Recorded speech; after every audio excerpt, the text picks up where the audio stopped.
മകരവിളക്കിനായി ഒരുങ്ങി സന്നിധാനം. പതിനായിരക്കണക്കിന് തീർത്ഥാടകരാണ് പർണശാലകൾ കെട്ടി സന്നിധാനത്ത് മകരവിളക്കിനായി കാത്തിരിക്കുന്നത്. നാളെയാണ് മകരവിളക്ക്. സുജു ടി ബാബുവോട് ഒന്ന് ചേരുകയാണ്. സുജു, പഴുതടച്ചുള്ള ക്രമീകരണങ്ങളാണ് അവിടെ സർക്കാരും ദേവസ്വം ബോർഡും ഒക്കെ നടത്തിയിരിക്കുന്നത്. എല്ലാ വിഭാഗത്തിലുമുള്ളവരെ ആകർഷിക്കുകയും അവർ സർക്കാരിനെ ശ്ലാഘിക്കുകയും ഒക്കെ ചെയ്യുന്ന ഘട്ടം നാം കണ്ടു. എന്തൊക്കെ ഒരുക്കങ്ങളാണ് മകരവിളക്കുമായി ബന്ധപ്പെട്ട് അവിടെയുള്ളത്? ക്രമീകരണങ്ങൾ അടക്കമുള്ള സമഗ്രതയിലേക്കൊന്ന് പോയാൽ സനോജ് സുരേന്ദ്രൻ.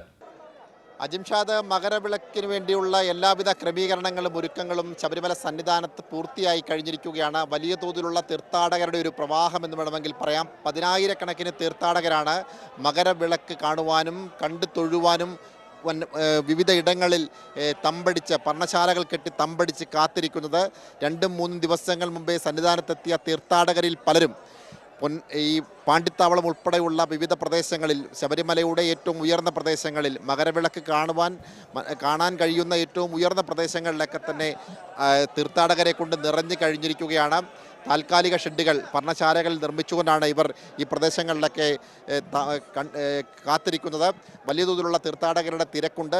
നിയന്ത്രണം ശക്തമാക്കിയിട്ടുണ്ട് ദേവസ്വം മന്ത്രി, ഒപ്പം തന്നെ ദേവസ്വം ബോർഡ് പ്രസിഡന്റ്, അതുപോലെ തന്നെ ADGP ശ്രീജിത്ത് ഉൾപ്പെടെയുള്ള ആളുകളുണ്ട്. നമ്മുടെ റിപ്പോർട്ടർ കൂടിയായിട്ടുള്ള സുജു ടി ബാബു കൂടിയുണ്ട്. സുജു, ഇന്നിപ്പം തിരുവിതാംകൂർ ദേവസ്വം ബോർഡ് പ്രസിഡന്റിൻ്റെ ഒരു വാർത്താ സമ്മേളനം ഉണ്ടായിരുന്നു. അദ്ദേഹം പറഞ്ഞത് പല ക്രമീകരണങ്ങളും ഒരുക്കിയിട്ടുണ്ട് എന്നുള്ളതാണ്. എന്തൊക്കെ ക്രമീകരണങ്ങളാണ് സന്നിധാനത്ത് ഒരുക്കിയിട്ടുള്ളത്? സനോജ്, വളരെ കൃത്യമായ ക്രമീകരണങ്ങൾ തന്നെ ഒരുക്കിയിട്ടുള്ളത്. നമുക്കറിയാം, ഇന്നലെ അല്ല, അതിന് തൊട്ട് മുമ്പത്തെ ദിവസം മുതൽ തന്നെ കൃത്യമായി തന്നെ പർണശാലകൾ കെട്ടിക്കൊണ്ട് തീർത്ഥാടകർ ശബരിമലയിൽ ശബരിമലയിലുണ്ട്. 10,000-കണക്കിന് തീർത്ഥാടകരാണ് ഇതിനോടൊപ്പം തന്നെ ശബരിമലയിൽ ഇപ്പോൾ ഉള്ളത്.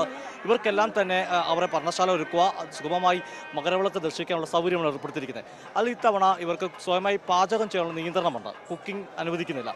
എന്നാൽ ഈ തീർത്ഥാടകരിലേക്ക് എത്തി, പർണശാലകളിലേക്ക് എത്തി അവർക്ക് അന്നദാനം നൽകുന്നു എന്നതാണ് പ്രധാനപ്പെട്ട ഒരു കാര്യമാണ്. സൗജന്യ ഭക്ഷണം ഒരുക്കുന്നു.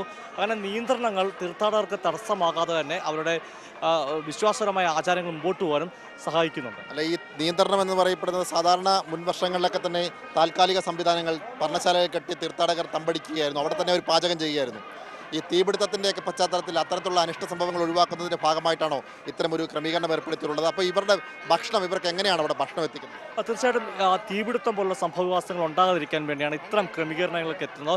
ഇവർക്ക് ഭക്ഷണം കൃത്യമായി തന്നെ, അതായത് സാധാരണ അന്നദാന മണ്ഡപമുണ്ട്, അവിടെയാണ് തീർത്ഥാടകർക്ക് സൗജന്യമായി ഭക്ഷണം നൽകുന്നത്. എന്നാൽ ഇത്തവണ ഈ തീർത്ഥാടകർ മുകളിൽ പാണ്ടിത്താവളത്തുള്ളവർ, അവരെ സംബന്ധിച്ചോളം അവർക്ക് അവിടെ പർണശാലകൾ കെട്ടിയിരിക്കുന്നതാണ്. അവർ താഴെ അന്നദാന മണ്ഡപത്തിലേക്ക് വരാൻ സാധ്യതകളുണ്ട്.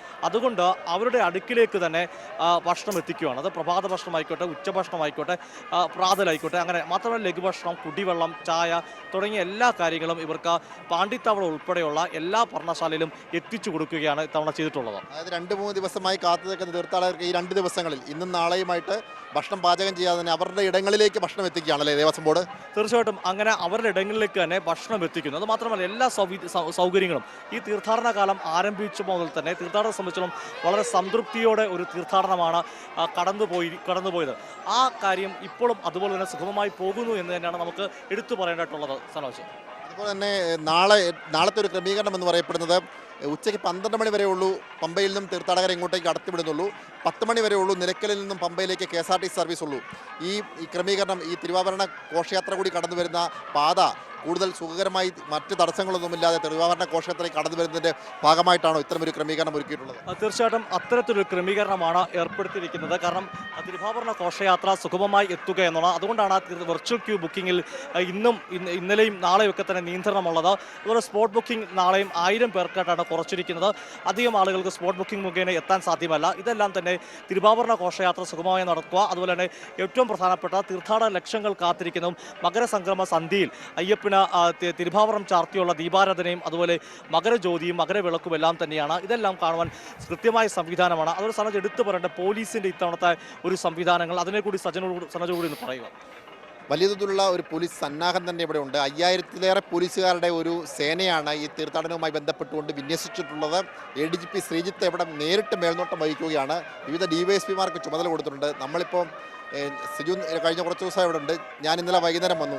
ഇവിടെ വരുമ്പോഴത്തേക്കും മനുഷ്യനൊക്കെ കിടക്കുന്നത്, ഈ തീർത്ഥാടനം എന്ന് പറയുന്നതിൻ്റെ ആ ഒരു യാഥാർത്ഥ്യത്തിലേക്ക് നമ്മൾ കണ്ണു തുറക്കുമ്പോൾ പലയിടങ്ങളിലും ഈ ഇഴജന്തുക്കൾ ഉൾപ്പെടെയുള്ള അവരുടെയൊക്കെ താവളങ്ങളുടെ സമീപങ്ങളിലൊക്കെ തീർത്ഥാടകർ വരും, തുണിയും പായും ഒക്കെ വിരിച്ച് കിടക്കുകയാണ്. ഇതൊക്കെ കാണുമ്പോൾ സുജുവിന് എന്താണ് തോന്നുന്നത്? അതായത് കൃത്യമായി തന്നെ അവർക്ക് പരമ്പരാഗതമായ രീതിയിൽ തന്നെ അവരുടെ വിശ്വാസങ്ങൾ ആചാരപൂർവ്വം തന്നെ അവർക്ക് ആചരിക്കാൻ സാധിക്കുന്നു. അതിനോടൊപ്പം തന്നെ കൃത്യമായ സുരക്ഷയും ഒരുക്കുന്നു. അതായത് തീർത്ഥാടകർക്ക് വേണ്ട സുരക്ഷയും മുന്നൊരുക്കങ്ങളും അതിനോടെ തന്നെ അവർക്ക് ആചാരങ്ങളും സുജൂട്ടി വിശ്വാസങ്ങളും ബാബുവും സനോജ് സുരേന്ദ്രനുമാണ് സമഗ്രമായ അവിടെ നിന്നും വിവരങ്ങൾ നൽകിയത്.